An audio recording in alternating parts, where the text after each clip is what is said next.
dad died on my hen do. That's a bachelorette party, if you don't know what a hen do is. He wasn't on my hen do, like it wasn't so raucous that we killed my dad. Death by penis straw. No, he could party with the best of us. I was on my hen do when I got a call that my dad had died. The butler in the buff had just left. If you don't know what that is, that's a sort of waiter in an apron with his bare bottom out. My auntie got a little bit too excited about that. That same year, I lost both my grands. I got married, spoiler, didn't work out, got divorced, and I discovered I was deaf. At the time, discovering I was deaf was the last in a long list of terrible things that the universe had sent my way. The final straw, or hearing trumpet, if you will. It turns out that being deaf is one of the best things that's ever happened to me. That and having my beautiful daughter with a man I love.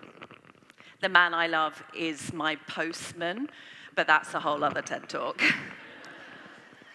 I'd call it, When Love Knocked on My Door. Literally. Or, He Left a Baby in My Safe Place.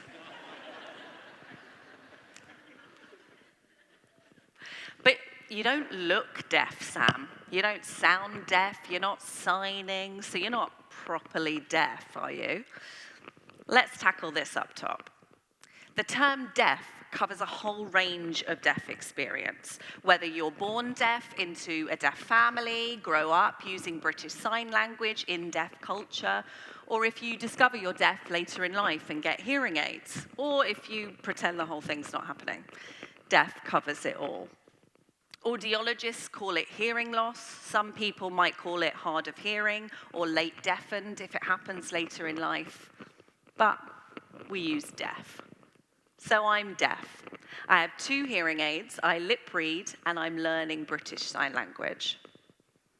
I might not look deaf, which, yes, is something people say to me a lot.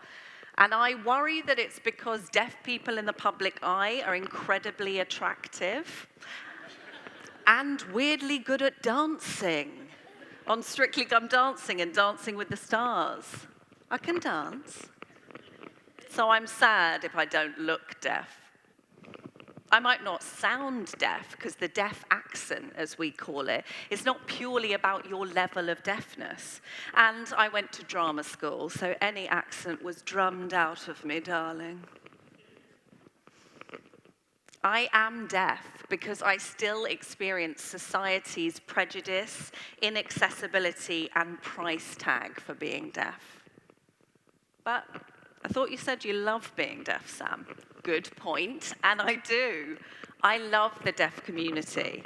I love learning British Sign Language, which is an incredible language, and actually much nicer than speaking English.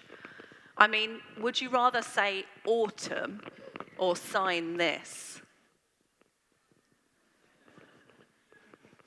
I love taking off my hearing aids after a loud, noisy day.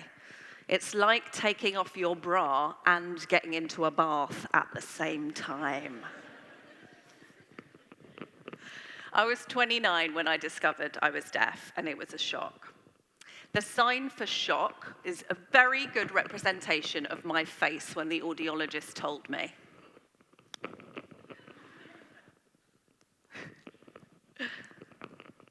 I originally went to the GP because I thought I had a spider living in my ear.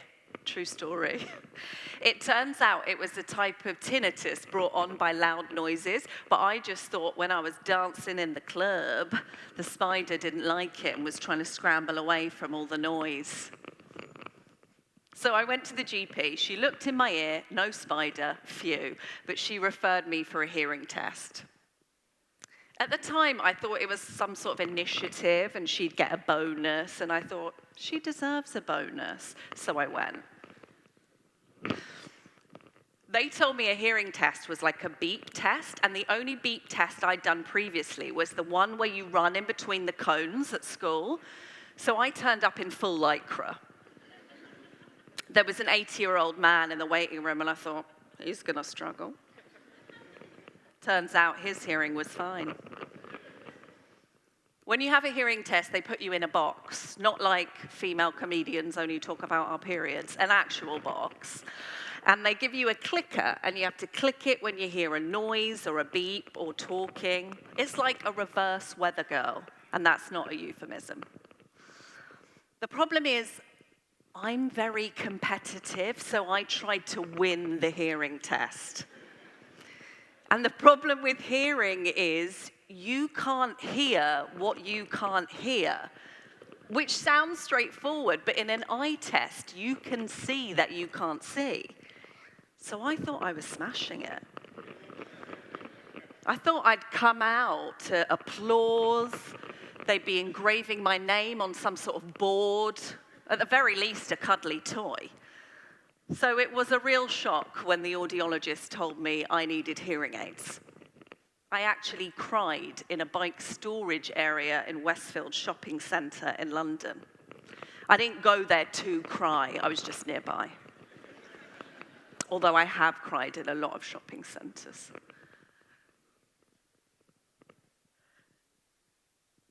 It's interesting being deaf and discovering it during that process and crying in that bike storage area, because at the time I thought my life was over. I thought my career was over, right? I was acting in period dramas like The Crown and Call the Midwife, and I thought, I can't have a modern hearing aid in the 1950s. Spoiler, you can.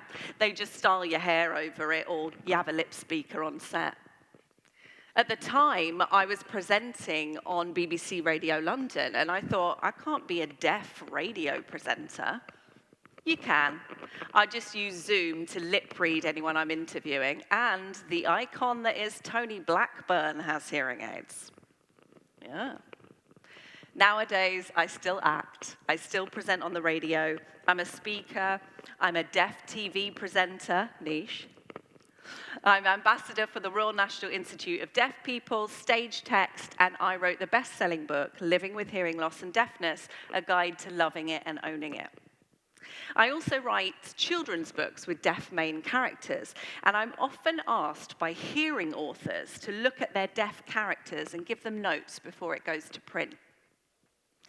The biggest mistake that hearing authors make when writing deaf characters is they make us quiet and internalized. Do I seem either of those things? I mean, I might seem quiet if you meet me in an inaccessible environment and I'm secretly raging, or if you meet me and I'm streaming Lady Gaga through my hearing aids. Poker face. I will turn those off now, actually. If we're having a quiet moment, we're not living in our own silent world. We're just chilling out. And history proves that deaf people have that creativity. Because we can't hear as much as you, there's more space for our decisions, our emotions, our thoughts. Vint Cerf is known as one of the fathers of the internet. He was deaf. Kitty O'Neill was an American speed racer in the 1970s. She broke 22 speed records on land and water. She was deaf. Arthur James Wilson invented the car wing mirror. He was deaf. The artist Goya was deaf, Beethoven, Thomas Edison, and deaf people today are incredible thinkers, inventors, musicians, writers, and actors. So, not broken a speed record or invented anything yet? Your hearing might be holding you back. Seriously though, maybe all that noise is getting inside your head and muddling things up, making you feel stressed and overwhelmed. Because you hear everything. You hear people's opinions of you, the no's, the don't do that, the you can't. I hear it too, to a certain extent. I feel it, but it's not as loud, for want of a better word. And what about your health? In 2023, the UK Health Security Agency did a study on the impact of noise pollution in concerns with wellness and health. It was one of the first studies of its kind, and it's available on the UK government website for everyone to see. They found that 40% of adults in the UK are exposed to prolonged noise pollution. They found that prolonged noise pollution can impact stress and sleepless nights, which we might have guessed. But crucially, they found that prolonged exposure to noise pollution can increase your chances of diabetes, heart disease, and stroke.